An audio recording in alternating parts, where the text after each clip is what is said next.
the Oaks, a house in the country which I rented for the summer. As an author, I write tales of mystery and murder. But the things that happened in this house were far more fantastic than any story I've ever had published. I brought a staff of servants from my city apartment, and my maid Lizzie Allen, who had been with me nearly 20 years. Lizzie? Yes, Miss Cornelia. Is the car ready? It's at the door. Look, Miss Cornelia, them servants you brought from the apartment are talking about walking out on us. Really? Well, I know they don't like it here, but I didn't think it was that bad. Well, they've been hearing things about the killer that the police call the Bat and the murders that he committed here this past winter. Now people are saying that he's back again. Well, how can they be sure of that?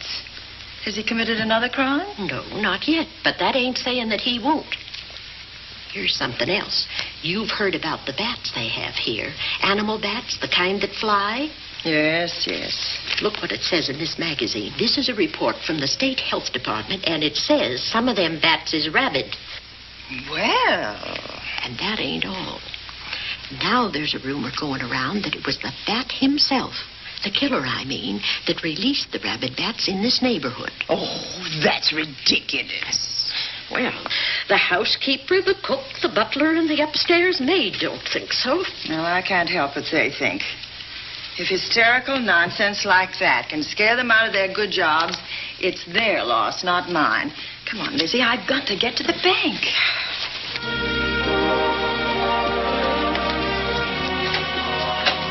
Drive direct here to Zenith Bank, Warner. I'm afraid we'll have to hurry. It's near closing time. I'll get you there, Miss Van Gorder.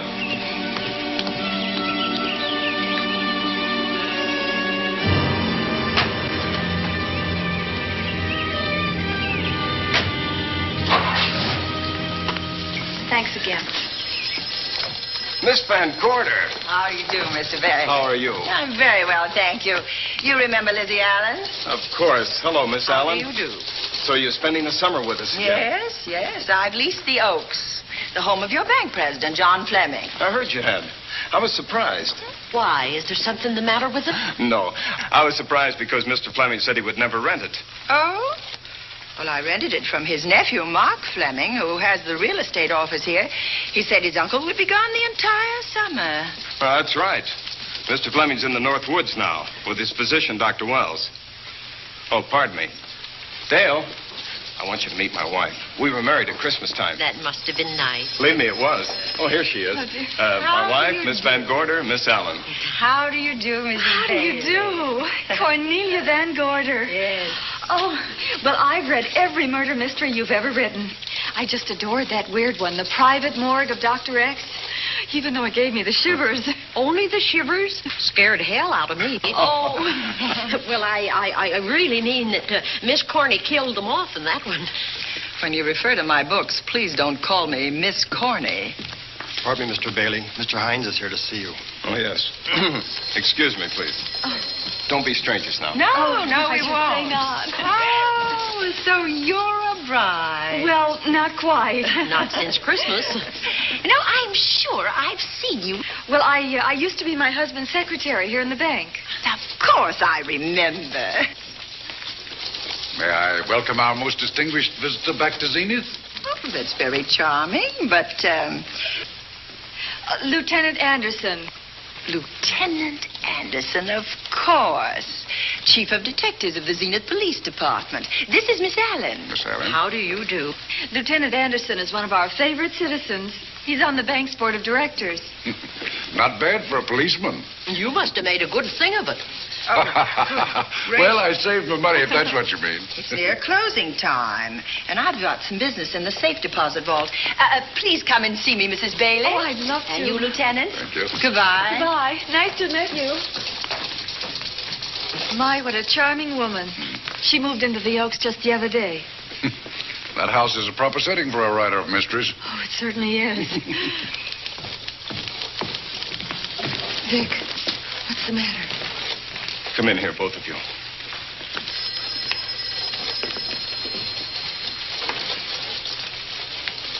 Andy, we're in trouble. Wendell Hines came in to pick up $350,000 worth of bonds that we were holding as collateral for a loan. They were kept in our special vault. Mr. Fleming and I are the only officers of the bank who have access to that vault. So? The Hines bonds are gone. That's not all. Other negotiable securities are missing.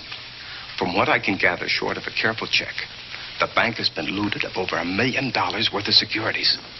You'll have to notify Fleming. I wish I could talk to him. Unfortunately, he and Dr. Wells are deep in the woods. They can't be reached by phone.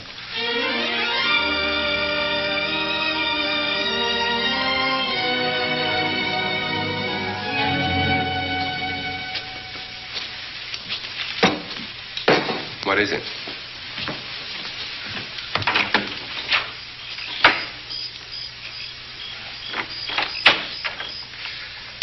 I thought I heard someone on the path coming from the lake.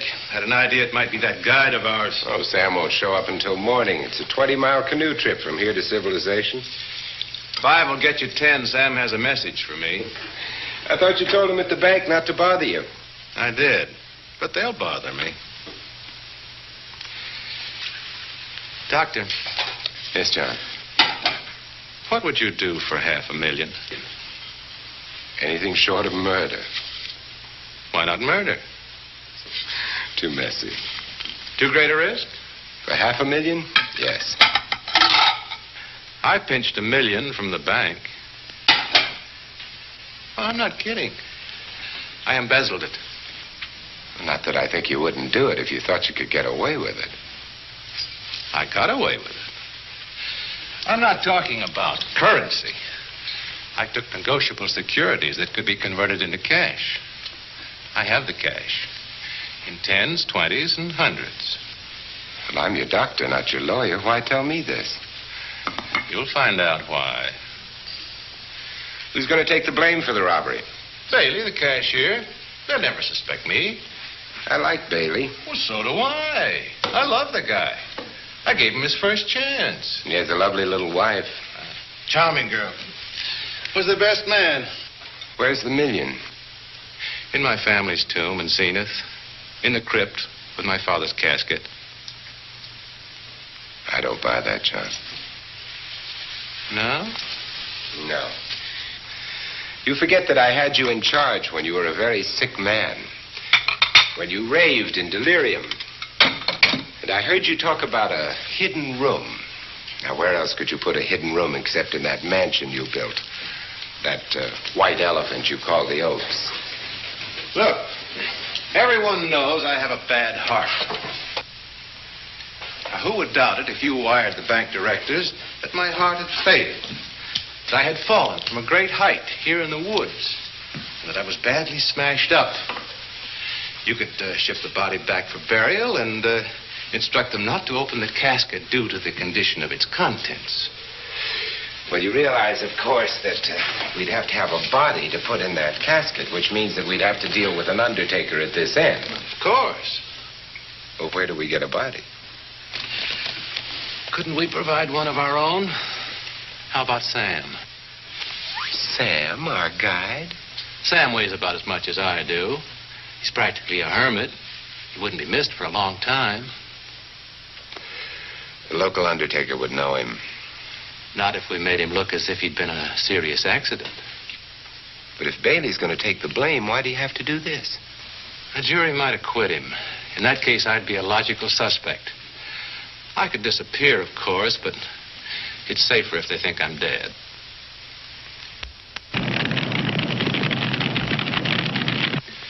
What if I don't go for this deal? In that case, it would be too bad. You mean you'd kill me? What else could I do? Now that I've told you about the $1 million, I'd say you were shot in a hunting accident. Now, look, Doctor, if you can find another body instead of Sam's, it's all right with me. There's $500,000 in it for you. I'll do my best. I smell smoke. So do I. What's that noise? Look, Doctor, the woods are on fire. It's coming this way. We've got to get out of here. Out the back way. We will. As soon as I provide that body we were talking about.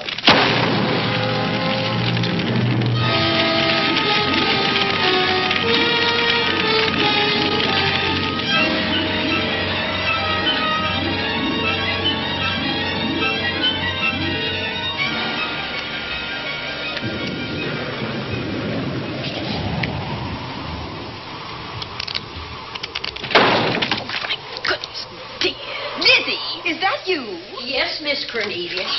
There's a storm coming up, and it's going to be a snorter. The wind nearly blew the door off its hinges. Well, that noise blew my game higher than a kite. I think I've lost some of the cars. Oh, I'll get them for you. Oh, I see you found the paper.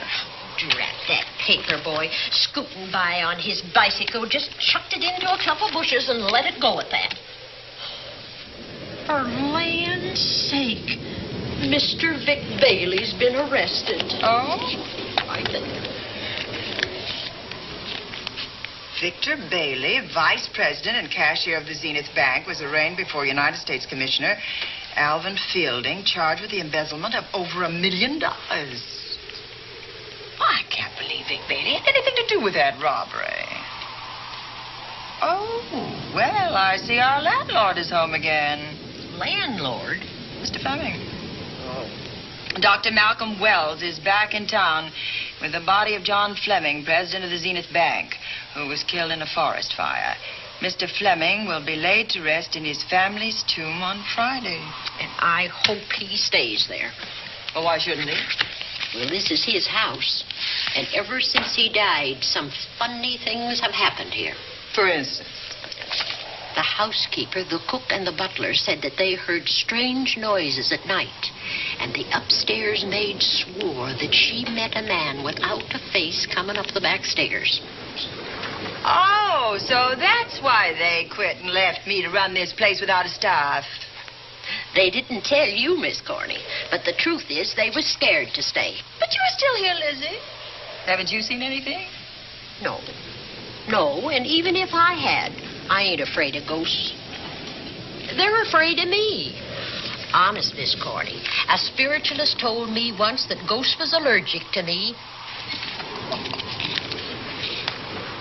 But this Bat feller they keep talking about in the paper, I guess he'd be different. No, I don't think you would have the same effect on him. Oh, dear. What are they trying to do? Drive people away from this part of the country? Why, what does it say about the bat? Specialty seems to be killing women. My goodness, 2 of them in one night. All his victims died the same way, like their throats had been ripped open with steel claws. That's a charming little caper. I'll have to try it sometime. In a book.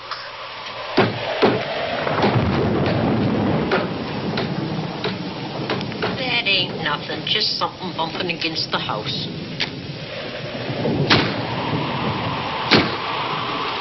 That's just the wind banging a door. Pay no attention to it. Listen to this. One of his victims who lived for a moment after she was found described the bat as a man without a face. Honest, Miss Corney, I think that woman must have been exaggerating.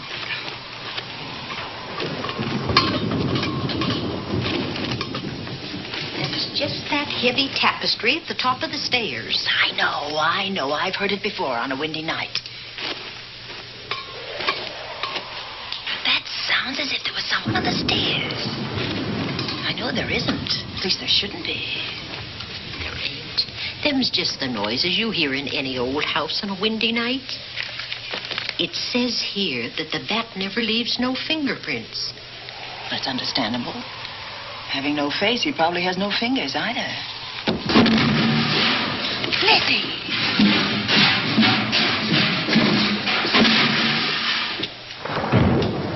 And that, I suppose, is the cat dropping its dentures. No, I don't think so. But I think it's something should be looked into.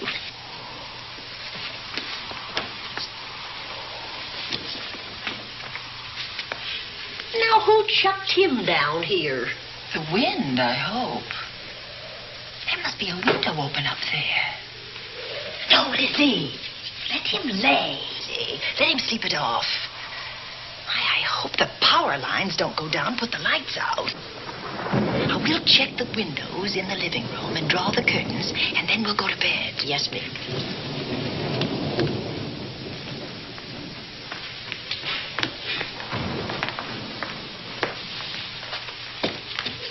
I won't be a minute.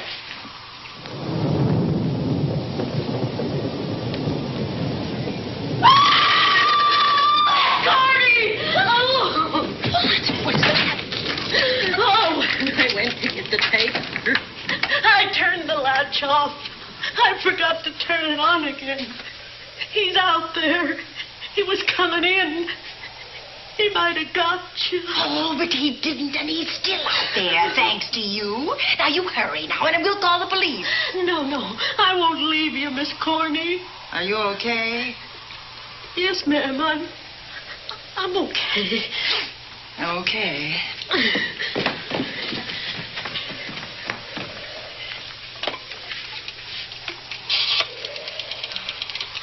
Operator? Give me the police department, please. Zenith Police Department.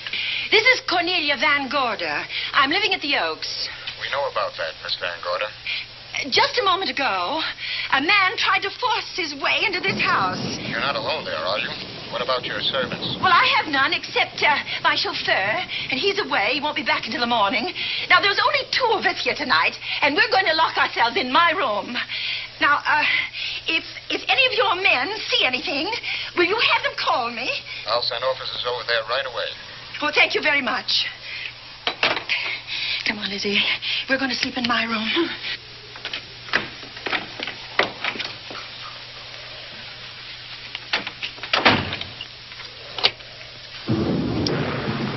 Well, nothing can get at us in this room now, I think. This door seems good and solid. Like the door to a tomb.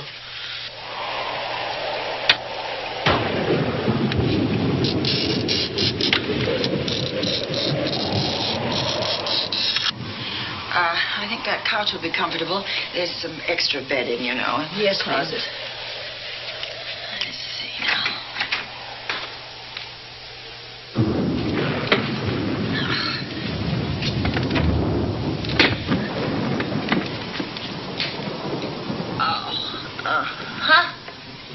No bolt. Well, that's not so good.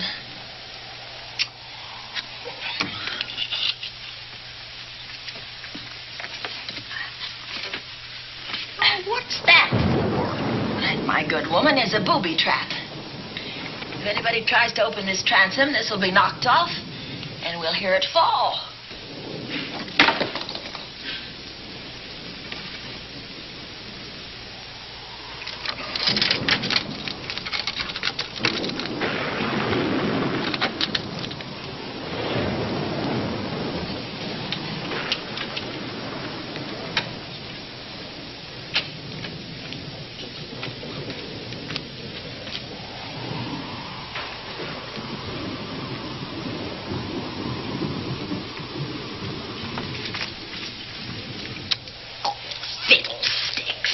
I forgot my night things, my robe, my gown, and my slippers. I'll go get them now. Now, wait a minute, Lizzie. I'll go with you. Now, don't you bother, Miss Cornelia. My room's just down the hall. Lizzie, I told you to wait. It's all right. I'll only be a second. Get.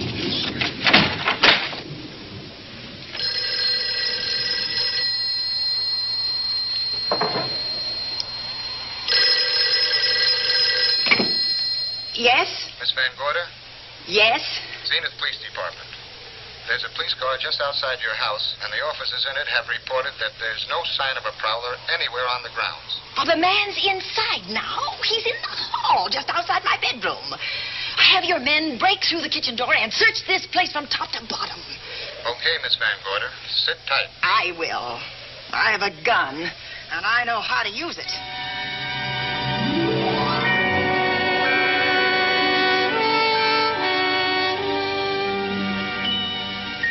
Oh, relax. relax, Lizzie. The police did a good job. They couldn't find anybody in here. But we both saw him, Miss Cornelia. All right, so he got away. But there are men on guard outside, so just try and get some rest. There's nothing can get at us here.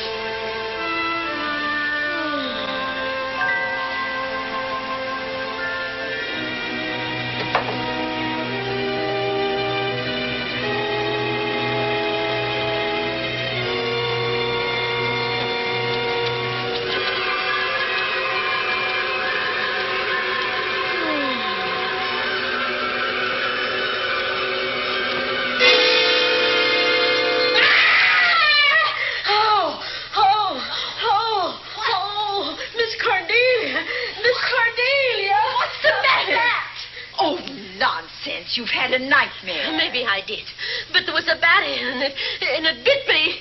And it flew in that closet. Oh, good gracious, Lizzie, you're right. Oh.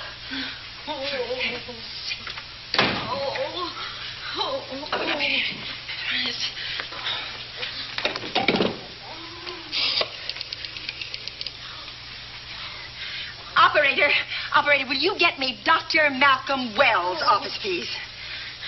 No, I don't know his number, and I have no phone book up here, but this is an emergency. Will you connect me with his office, please? Oh, dear, I'm going to get the rabies. Hello? Hello? Dr. Wells' office? This is a call service. Dr. Wells is out at the moment, but if you'll give me your name and number, I'll try to locate him. Well, this is Miss Van Gorder of the Oaks. My maid has just been bitten by a bat that may be rabid, and she must have treatment as soon as possible. And I was told that Dr. Wells was the nearest physician. I'll try to find him for you, and if I can't, I'll send you another doctor. Oh, well, thank you very much. Oh, he's out on a case. Oh, I hope it's not a delivery. A baby, I mean. They can be terribly complicated. It never bothered me none. Oh, Lizzie, you never had a baby. Of course I didn't. That's why they never bothered me. Oh, does it hurt, huh? A little.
Dr. Wells? Are you there, Dr. Wells? Are you there, Dr. Wells? This is the operator. Your call service is on the wire. It's an emergency. This is Dr. Wells. This is your call service, Doctor. Oh, hello. I was just doing an experiment. I left the receiver off. That's what I thought, but I kept trying. Miss Van Gorder at the Oaks called and said that her maid had been bitten by a bat, and she's afraid it might be rabid. What? Oh, all right. Tell her I'll be right over there.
there. Dr. Wells. Come in. Good evening. Oh, I'm so glad they found you, Doctor. Well, I reached my office shortly after you called. How is your maid?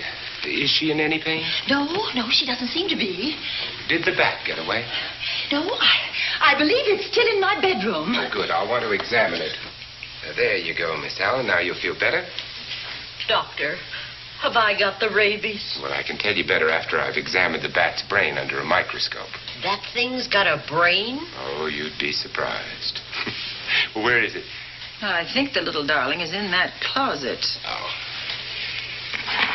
You know, it's a pity you leased this house, Miss Van Gorder. Why a pity? Well, my dear lady, I don't want to alarm you, but... Oh, well, after tonight, nothing can alarm me. Yes, I understand. It must have been terrifying. So many unexplainable things have happened here. There's something about the place. Your servants must have sensed it when they walked out on you. An apprehension of disaster. Well, let's see. Aha! Yes. There he is. All right, now. Take it easy. Nobody's going to hurt you. Quiet now. Quiet. He looks quite normal. Doesn't seem to be sick at all. Oh, ain't that nice? I've been worried about him. Well, you should be. From his appearance, I'd say that he doesn't have any infection. In which case, you've had a narrow escape. Now, you take one of those tablets I left for you, and I'll guarantee you a good night. And I'll drop in on you tomorrow. Oh, thanks for everything, Doctor. Now, don't worry, I can find my way out. Oh, I know you can, but do let me help you. Oh, don't forget that once I'm gone, you'll have to climb those stairs alone. Oh, I'm all right. I'm armed now. Can you shoot one of those things without shutting your eyes? Oh, Doctor, there are guns in every book I've ever written. I don't write about things I'm unfamiliar with. Lock the door, Lizzie. Good night. Yes, ma'am. Good night, Doctor. Accident? No, the wind blew him down. Oh. I think. Oh. Did you know that young Mark Fleming leased you this house without notifying his uncle? No, I didn't.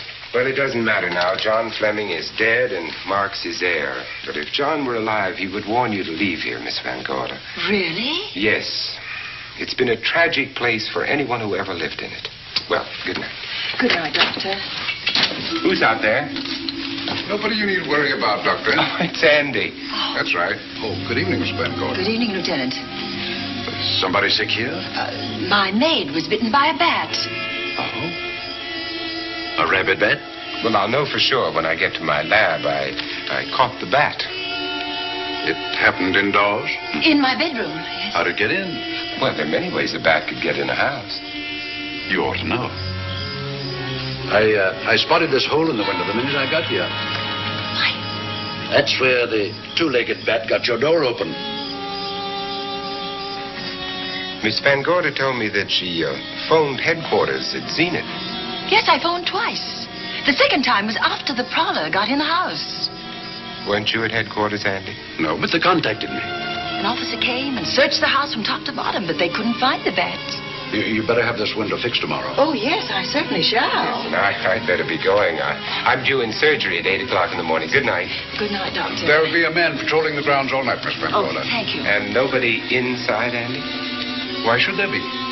Well, how do you know but what the bat is hiding somewhere in the house? I'm quite sure he isn't in the house, Doctor. Not now. Good night. Good night.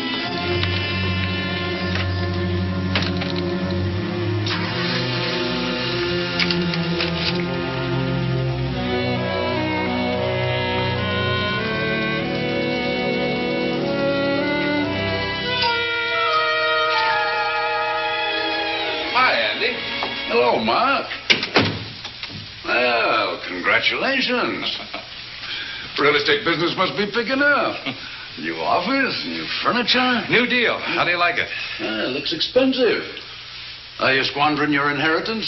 Oh, I haven't got it yet. Well, the paper says John Fleming left his entire fortune to you. Funny thing about that entire fortune is that we can't find it. No kidding. Oh, all Uncle John had in his bank account was a couple of $100. And his safe deposit box was empty. If we don't find that missing million, mine will be empty, too. How come? Well, all my savings were invested in Zenith Bank stock. The examiners won't certify the bank is solvent until those stolen securities are found. So the stockholders have voted an assessment that'll wipe some of us out. It's a since those securities have been converted into cash. And if I can't find that cash, I'm sunk. Well, where are you going to look for it, Andy? Here in Zenith. Your uncle wouldn't take $1 million on a hunting trip, would he? You suspect Uncle John? Why, Andy, he founded the Zenith Bank. That'd be like robbing the family tomb. You think he wouldn't? Well, besides, Vic Bailey's fingerprints are all over the vault. Now, they didn't find any of Uncle John's fingerprints. Because he wiped them off. Can the defense prove that? They'll try to. Judy Hollander, Bailey's secretary, is a defense witness. And they believe her testimony will have a powerful effect on the jury. Oh, well, she has a powerful effect on me. Judy's a doll. Here's the book you mentioned, Judy. It's your newest one. Yes, it's just been published. You can have that copy if you wish. Oh, it's a first edition and you've signed it. Yes, of course. Thank you so much. May I serve tea now, Miss Van Gorder? Yes, please do, Warner. Thank you. I see you've engaged new servants. Yes, of course. Well, how did you persuade them to live in this house? Well, Jane Patterson, my new housekeeper, knows this house better than you do, Doctor. Oh? She worked for John Fleming. And Warner was my chauffeur. Chauffeur turned butler? Incredible. He can play any part at a moment's notice. Did you get a plumber, Warner? No, we can't get a plumber for 3 days, madam. What about that leaking pipe? The basement will be flooded in 3 days. Well, the pipe is no longer leaking. You mean it's dried up of its own accord? No, not quite. I packed the elbow where the water was coming out. Packed the elbow? Oh, where did you learn how to do that? Well, into each life, a little rain must fall, and a careful man learns to keep himself dry. Now, is there anything else that you require, Miss Van Gorder? No, not at the moment, Warner. Thank you, madam. Now, there's a character. How long did you say that he worked for you as chauffeur? About 3 months. Well, I hope he doesn't have a police record. My dear Dale, it may interest you to know that the last night of his life, John Fleming told me that he loved your husband like a son. If Fleming were alive today, he would be fighting to prove Vic's innocence. Could Mr. Fleming prove his own innocence? Miss Van Gorder, can there be any doubt about it? There will be when Miss Hollander testifies at Vic's trial. Oh? You know something that we haven't heard yet, Judy? Something I saw with my own eyes. She's not permitted to say what it was. My dear girl, I wouldn't think of asking her. But let's assume for a moment that Fleming did steal the $1 million. Now, what would he do about it? Where is it? Hidden someplace where he could lay his hands on it without getting caught in the act. Now, if I was writing this, instead of living in the middle of it, I'd hide it right here in this spooky old house. Under a loose floorboard or up a chimney? If Mr. Fleming had the nerve to steal $1 million, he'd make his plans well in advance. I'd say he'd prepare a place to hide it. Possibly when this house was being built. Now, I rented this place from Mark Fleming, his nephew. I wonder if he'd have the floor plans. I'll ask him. Yes. Lizzie, will you bring Mrs. Bailey the phone? Oh, you ask him now. His number is Summit 7537. Oh, thank you, Lizzie. Summit 7537. Not bad, eh, Andy? That means new business. Now, you see, somebody wants to buy a house. Mark Fleming speaking. Oh, hello, Dale. Well, hang on a minute, honey, while I see if I have him. It's Dale Bailey, all excited. Miss Van Gorder wants to know if I have the floor plans of the Oaks. Now, what would she want with the floor plans? Well, she suggested to me that your uncle might have hidden the bank loot there. Are the plans here? Somewhere in the house itself. Wait a minute, there is a place where Uncle Johnny might have kept those blueprints. What place? Well, I heard him talk about it a good many years ago. I can't be sure of the exact location. Anyway, I don't think the old boy had the guts to steal $1 million. But if I find those plans, I'll let you know, Andy. Hello, Dale. Look, honey, I haven't seen those plans since I was a kid, but I'll come over tonight and maybe we can find them. Thank you, Mark. We'll expect you. He seems to think they're here in the house somewhere. He's coming over tonight. Well, that's good. Dale and Judy are my house guests for the weekend. Would you like to have dinner with us tonight? Oh, no, thank you. I couldn't. I still have a few calls to make. You know, if Judy's testimony is going to clear Vic Bailey and implicate John Fleming, others may get the idea that there's buried treasure in this house. Don't even mention your testimony until you're actually on the stand. Oh, I won't. That's a smart girl, Judy. And a very lovely girl. Well, good afternoon, ladies. Goodbye, Doctor. Dr. Wilbur. Come on, girls, let's go.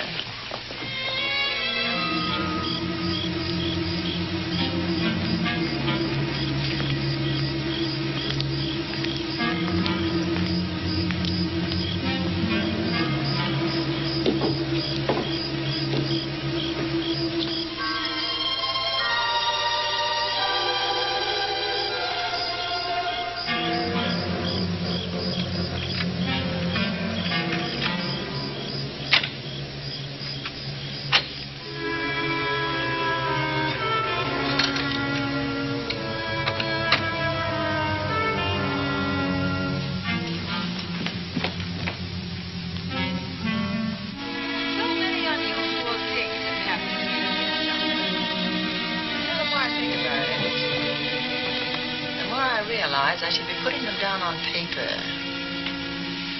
Weren't you your husband's secretary, Dale? Yes, I was. Do you take shorthand? Mm-hmm. Well, my dear, if you'd like to have your mind occupied, I want you to work with me while I write the story of this fantastic criminal, the Bat.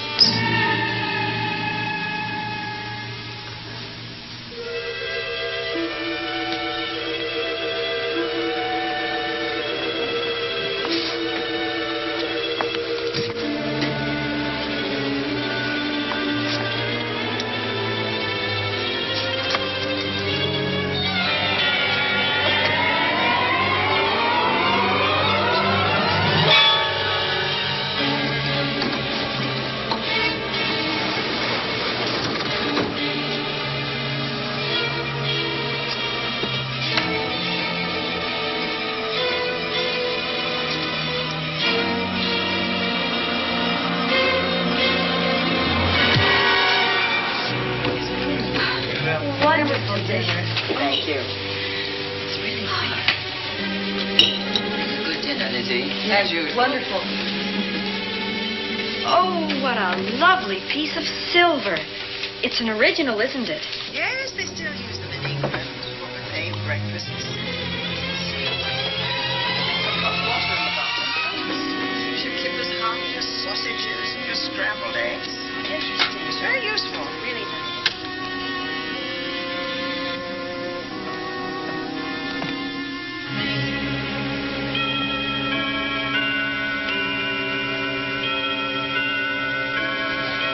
Clock hasn't struck the hour in the last 10 years, if I'm to believe what Mark Fleming told me. Why is it angled away from the wall like that? I don't know. Somebody must have moved it. Busy, very likely, when she was dusting. Wait a minute. Did you know there's a door in this paneling? No, I didn't. Oh, my gracious, so there is. Maybe it opens to a secret passage. Oh, certainly to a secret something. This is exciting. Who knows, girls? We'll be about to stumble on that missing million. Panel. There's a panel. There must be some gimmick to it. There always is. Move. Oh.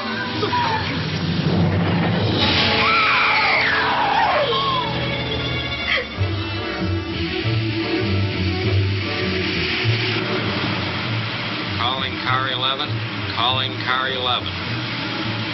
Proceed to the Oaks in Zenith Township immediately. A homicide has been reported. Okay. proceeding to the Oaks. Notify the county coroner, Dr. Wells. Tell him to come to the Oaks at once.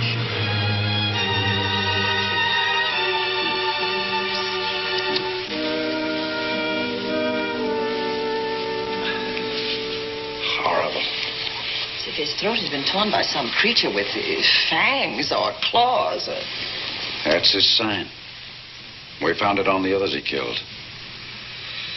I'd hoped those reports that he was up to his old tricks again were pure imagination, but apparently they're based on fact. He's come back. Back to the scene of his kills. Yes, that's who I mean. That's who did this. The bat. Who found Mark? We all did. And it's Dale and Judy and I. Lizzie was in the dining room. This is my new housekeeper, Jane Patterson. You know, she worked for John Fleming. I know her. Where were you, Mrs. Patterson? In the kitchen, cleaning up. I cooked the dinner tonight. Did you know that the secret closet was here? No. It was behind the grandfather's clock. Well, it was I who found it, really. Noticed the clock had been moved and the door wasn't quite closed. I'll get it.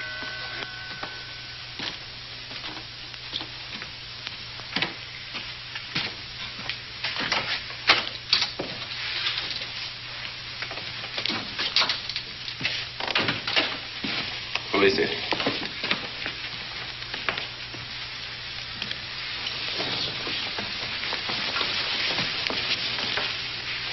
Mark Fleming. As coroner, you saw the same wounds on the others. How long's he been dead? Oh, I'd say about a half an hour. Do you believe it was the bat? That's a bat's trademark. Perhaps he's still in the house. That's possible. Why should he be? Because he's looking for something, and like you, he believes it's here. And he's a persistent killer. I would advise you to get out of this house as quickly as possible, notwithstanding our expert police protection. Have you called the morgue? They're on their way here. Oh, good. I want to examine the body before they get here. May we take it into another room? Yes, to the sunroom in the back. Thank you. Give me a hand. Excuse me.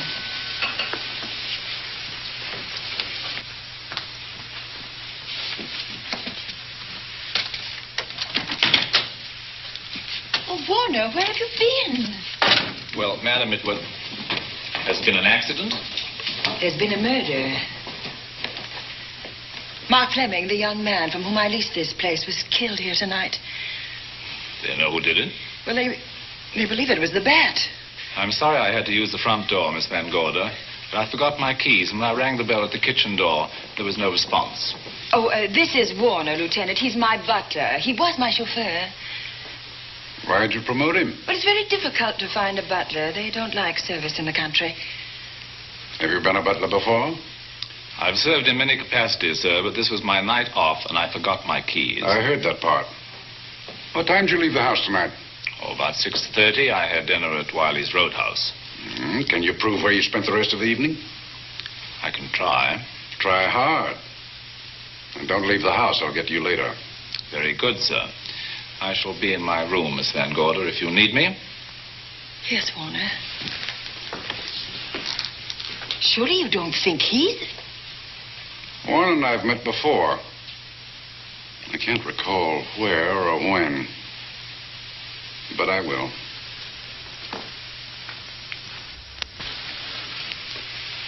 There'll be a crew here shortly from headquarters, dusting for fingerprints, taking photographs.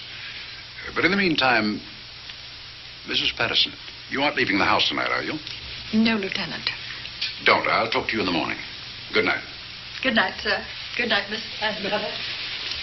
Dale, I was with Mark Fleming this afternoon when you talked to him about the floor plans of this house. I heard him tell you he was coming here tonight.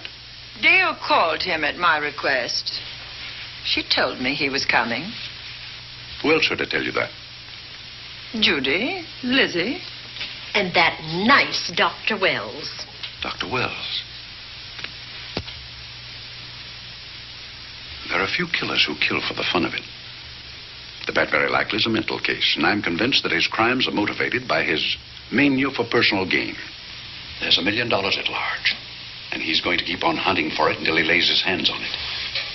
Now, these young ladies are staying here tonight? Yes, they're my house guests. Well, when my crew arrives, we'll be busy for a while, so I'd suggest that we go to our rooms? That's a very good idea. Come on, girls. What about a police guard for this house tonight, Lieutenant? You've got one. I'm going to cover this place tonight from the attic to the basement.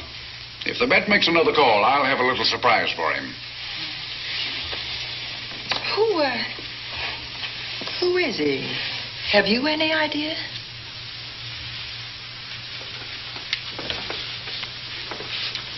He could be anybody.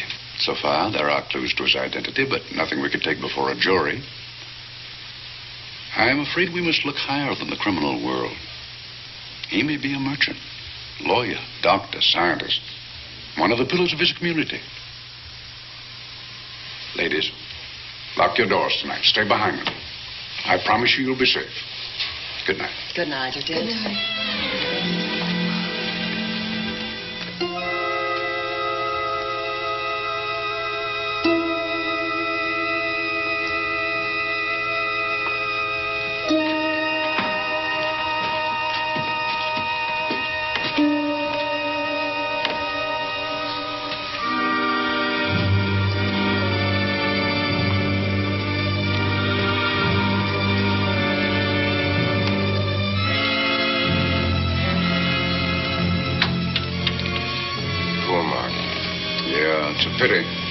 So young.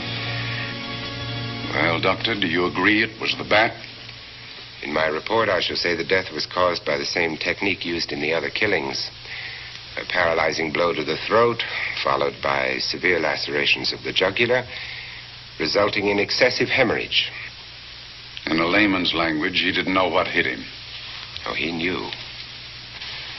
But he didn't have time to think about it.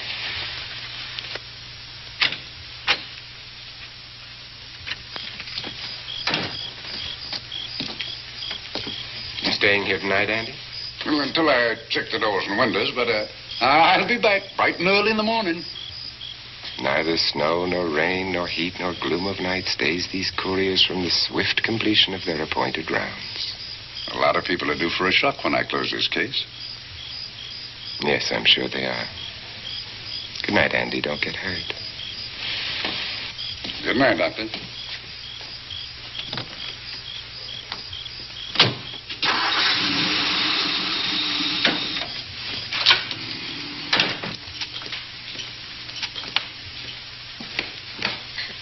You know, I think we'd better let you get some sleep. Oh, well, Lizzie and I share this room for mutual protection. You know, one night, a storm blew the wires down, put the lights out, and I went out the next day and bought a half a dozen of these things. You better take one with you, Dale. Oh, thank you. We'll go across the hall now. Are you sure there's nothing else you need? Oh, no. Quite sure. We'll be all right. Well, if anything bothers you, you just sing out, and two strong women will come to your rescue. Oh, nothing will bother us. Not with Andy on the job. No. Well, good night. Good night. Don't worry. Everything will be all right. We won't. Good night. Good night.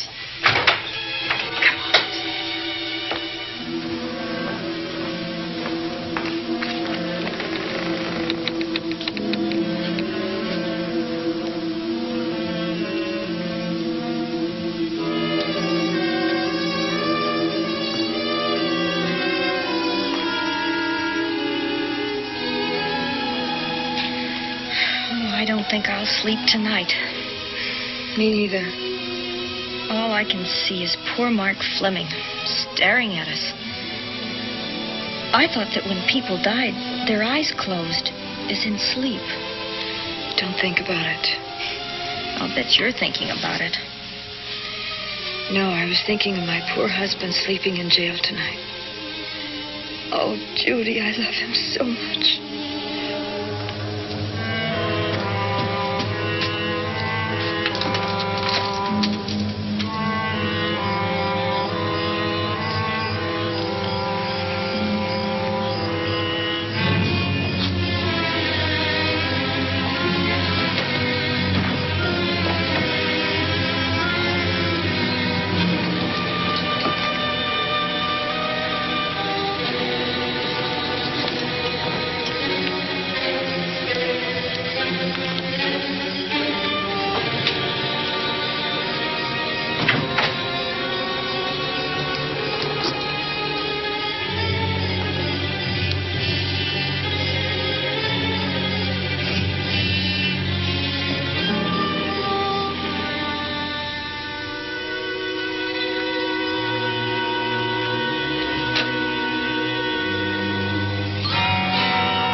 noise? Oh, I don't know.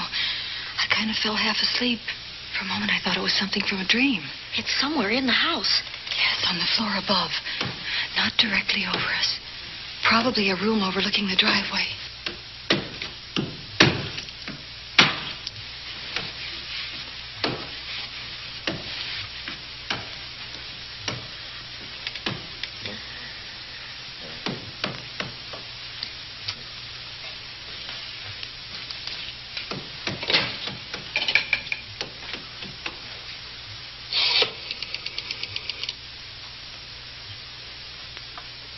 Should we call Miss Van Gorder? She'll hear it. How can she help but hear it? Oh, besides, we don't want her to think we're a couple of hysterical women. Well, I'm about to become one. Oh, I've dear. had it for one night. Dale, you're not going out in that hall. I want to know what's happening up there. But Lieutenant Anderson said if we stayed behind our locked doors, we'd be safe. Vic isn't safe locked up in that jail. Suppose that stolen money is in this house. Mark Fleming seemed to think it was. Maybe that's what somebody's looking for. Oh, for heaven's sake, don't you hear that awful noise up there? Now, Libby, you've just got to stay awake. The house phone and the outside phone wires have been cut, and we can't get help. Where's that policeman? Oh, I don't know. Something must have happened to him. Now, go on, get on your robe. Oh, Dale, please don't go up there. I've got to. Think what it could mean to Vic. Now, you stay here. Oh, no. If you go, I go.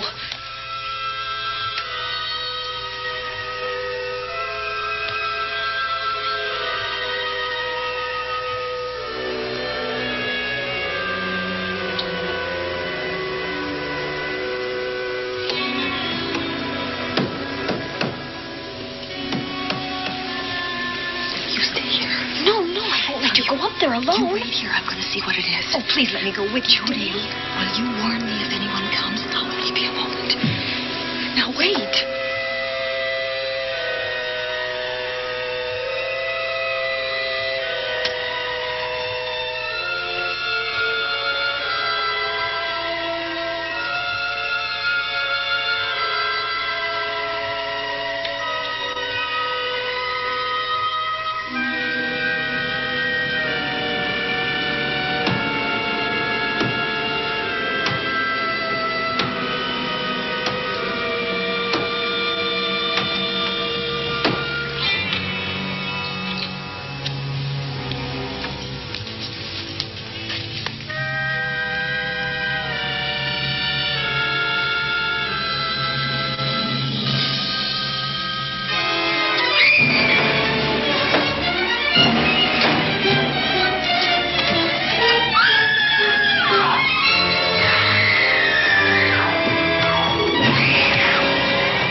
Yes, the bats. He caught her at the head of the stairs. We saw him rushing down the stairs as we came out of the room. I hurled that after him. I hit him, I believe. I'm going to cover this place from attic to basement, you said. Well, what were you covering when that poor child was murdered? Where were you? I saw a man outside in the grounds. I went out there and hunted him. I heard him in among the trees, and so I followed the sound of him as far as the brook down near the back road. And then I lost him. I'd rather give my own life than have this happen to Judy.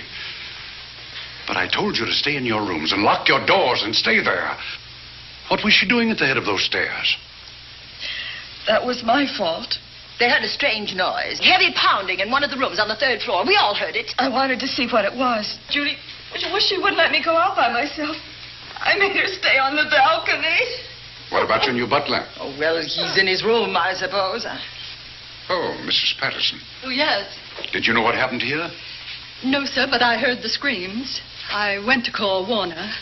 We have rooms on the same floor, but he wasn't in his room. His bed hasn't been slept in. If Mrs. Patterson heard the screams, Warner could certainly hear them.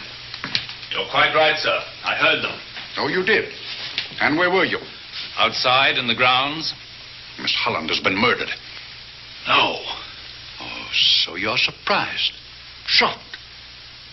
Well, I've seen better performances. I remember you now. Your name's not Warner.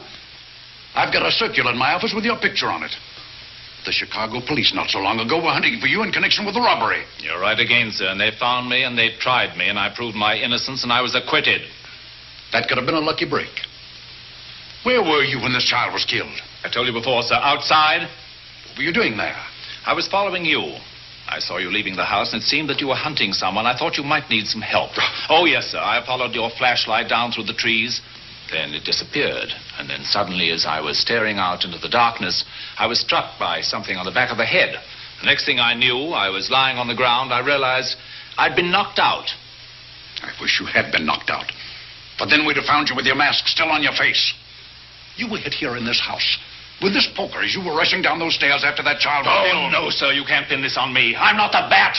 I've never killed. I couldn't kill. I won't take the rap for this.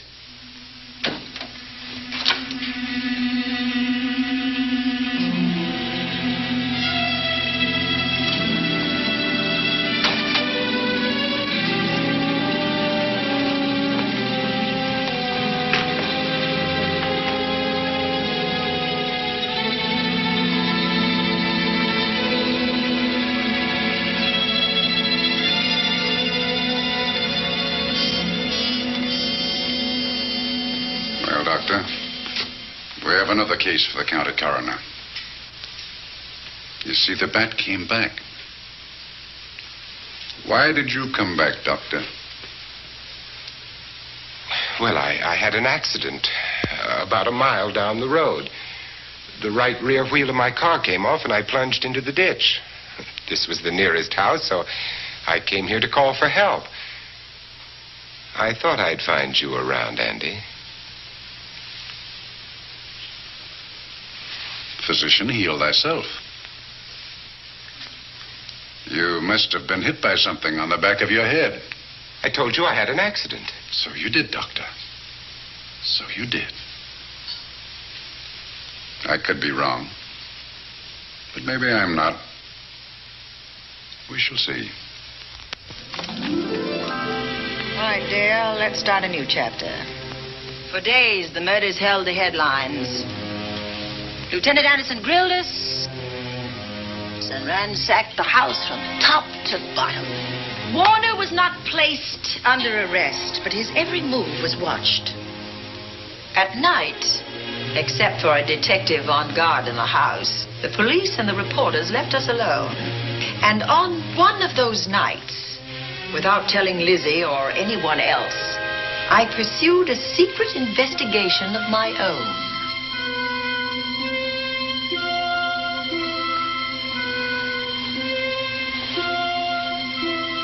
It was in an empty room on the 3rd floor where we kept our trunks and other things.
Bright idea to kill me in my own lab and let people think that I'm the bat.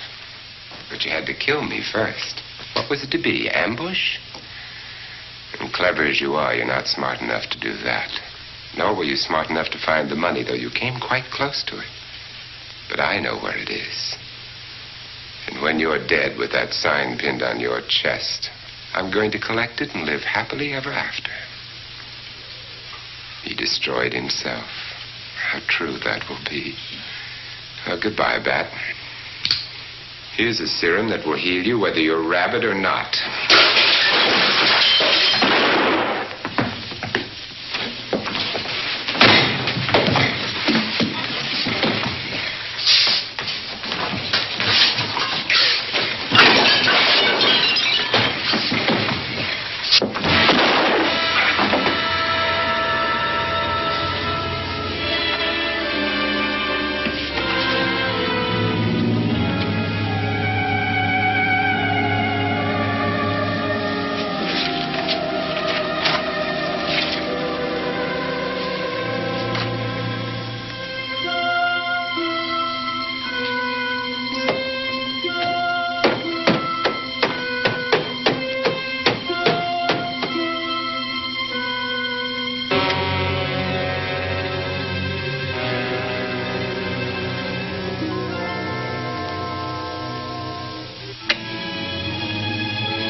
Something's wrong.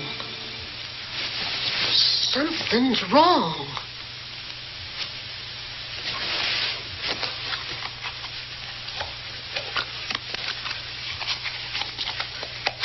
Miss Cornelia!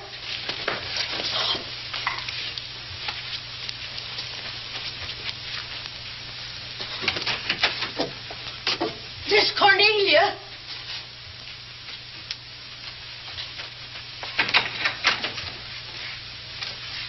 Now, where would she be going at this time of night?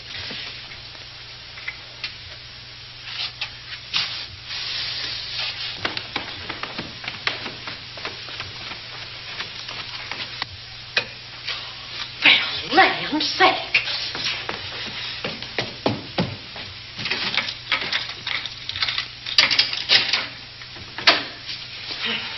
I never.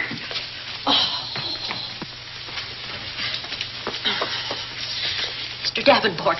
Mr. Davenport.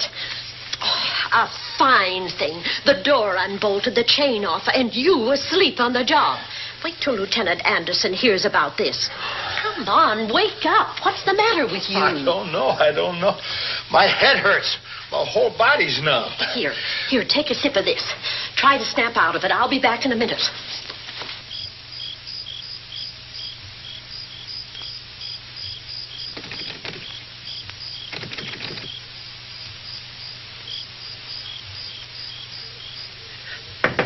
Hurry, will you? It's Lizzie. I'm terribly worried. I can't find Miss Cornelia anywhere, and something's happened to the policeman. I don't know what. Get Warner. Bring him to the drawing room. Tell him we need him.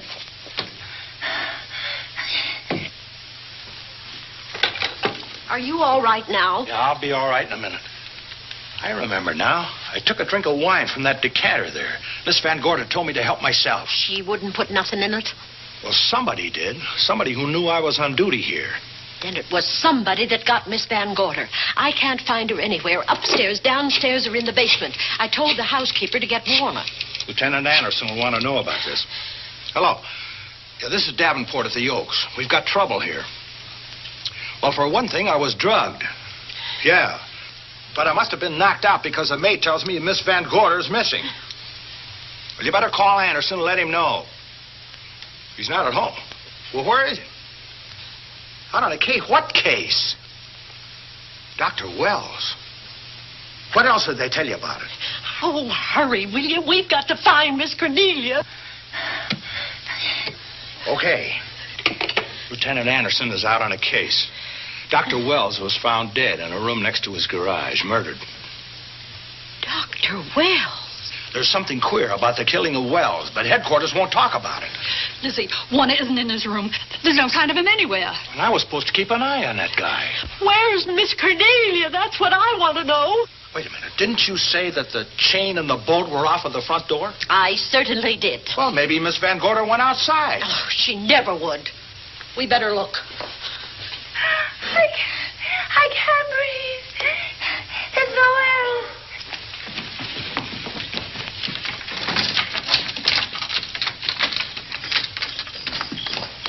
Miss Cornelia. Oh, Miss Van Miss Gorder. Cornelia. Miss Cornelia. Miss Van Gorder. Look. There's a light in that room on the 3rd floor. Were you up there tonight? Well, of course I was, but I turned the lights out before I came downstairs. Then Miss Cornelia might have turned them on again. That's where we're going to look first. Come on.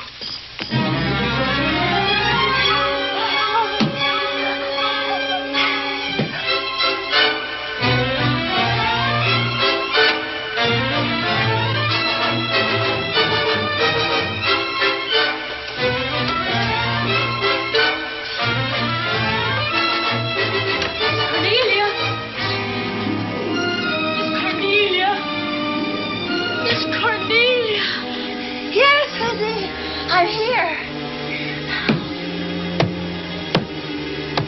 Right here. Come to the mantelpiece. Here we are, Miss Van Gorder. What do we do now? Over the mantel, there are 5 panels. Strike it with your hand.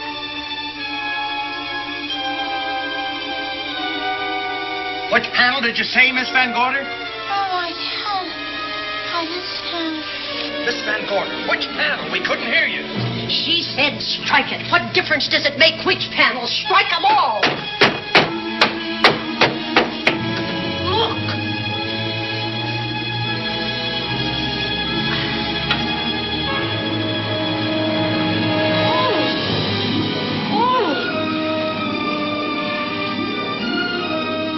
Oh, it's all right now. It's all right, dear. Lizzie's here.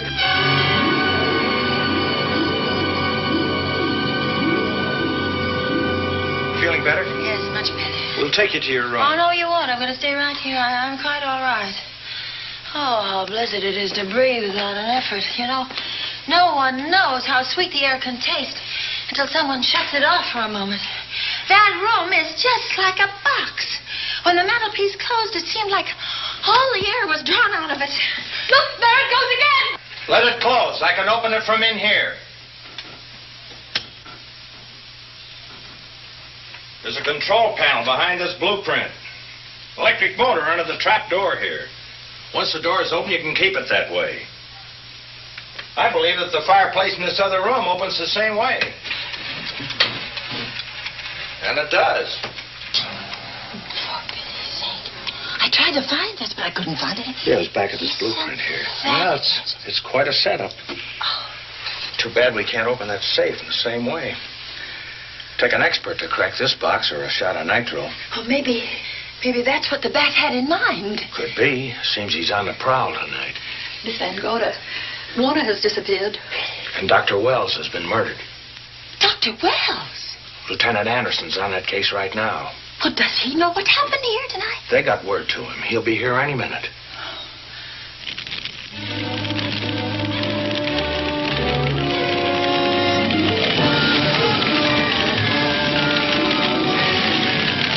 What's that noise? Miss Van Gorder, the garage is on fire. Scott, look at that. Lizzie, put that light on the other room. Now, where are you going? To report the fire. Well, you just stay right here. But Miss Van Gorder, the garage. Well, let it burn. You watch the stair. Can't you see that fire was set to get us out of the house? Out of the house? Were you talking about the... Yes, I'm talking about the bats. Now that the lights are out, he'll think his trick has worked, and we've gone. He'll be here any minute. Well, so will Lieutenant Anderson. I hope so, but the bat will be here first. And he'll kill again if we're in his way. We've got to be as clever as he is.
You'll be safer downstairs. I'll take care of you. Well, the others can go, but I'm going to stay right here.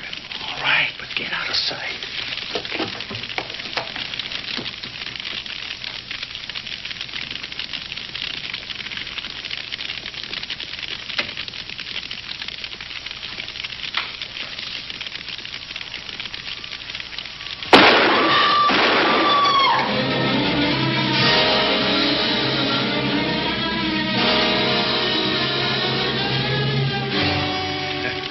Let's face it, ladies, and get it over with. Others have seen my face before they died, but I'll have to deny you that pleasure. This would make a good scene for your book, Miss Van Gorder, but I'm afraid you'll never write it.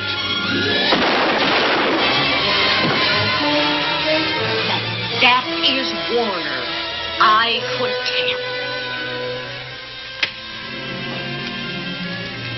You misjudge me, Miss Ellen. Warner! I don't like being a murder suspect, Miss Van Gorder. I was headed for a plane, but halfway to the airport, I changed my mind and came back. I'm glad that I did.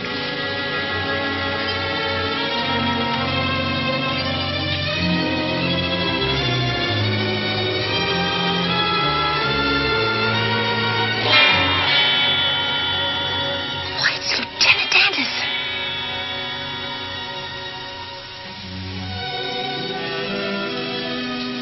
Yes, it was Anderson. He discovered the secret of the hidden room and was waiting to get into it and open up the safe. We found the money in it. A little over $1 million in tens and twenties and hundreds. Good old Andy. With all his ill-gotten gains invested in bank stock. It's rather a clever way to hide stolen money. In the open, as it were, and so respectable. But don't try it. No matter how clever you are, you can't hide murder.